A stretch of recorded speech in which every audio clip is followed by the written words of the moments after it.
নাজিৰাৰ পৰা বহুত দিন ধৰি ভ্লগ দিয়াই নাই নহয়। সেয়ে ভাবিলোঁ আজি নাজিৰাৰ পৰা ভ্লগ এটা দিয়াই যাওক নহয়। নাজিৰালৈ বাৰু লাষ্ট ছানডে আহি গৈছিলোঁ। খালি ঘৰত থকাৰে বহুতকেইটা ভিডিঅ' আছিল যে সেইবাবে নতুন ভিডিঅ' বনোৱাই নাছিলোঁ মই। পিছে ঘৰৰ পৰা মই ঢেৰ মাল বস্তু লৈ আহিছিলোঁ ন, সেয়ে অকলে দাঙিব নোৱাৰিম বাবে পেহীকো লৈ আনিলোঁ। এতিয়া পেহীয়ে মোৰ ৰুমতে কেইদিনমান থাকি দিছে আৰু। উইকডেজতো ফুৰাবলৈ নেপাওঁৱেই, সেইবাবে ছেটাৰডে পেহীক ফুৰাবলৈ শিৱসাগৰ লৈ আনিলোঁ। পেহীয়ে হেনো তলাতল ঘৰ আৰু জয়সাগৰ পুখুৰী চাই, সেইবাবে তাকে দেখাবলৈ লৈ আনিছোঁ আৰু। প্ৰথমতে আমি তলাতল ঘৰটো চাই ল'লোঁ, তাৰপিছত অলপ সময় আমি জয়সাগৰ পুখুৰীত ৰখিলোঁ। এতিয়া আমাৰ দুজনীয়ে পেটটো কুলকুলাইছে।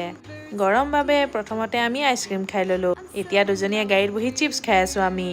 ইয়াতে আকৌ খাবলৈ ভাল দোকান ক'ত পাই নেজানো যে, সেইবাবে এইকেইটা দিয়ে কাম চলাই দিছোঁ। নাজিৰাত গৈ পেলাই আমি কিবা এটা খাবই লাগিব। সেইবাবে নাজিৰা আহি পায়েকে আমি দুজনী খাবলৈ বহি গ'লোঁ। কি খাওঁ ভাবি লৈ ম'ম'কে মাৰি দিলোঁ আমি দুজনীয়ে। আজিলৈ ভিডিঅ'টো ইমানেই।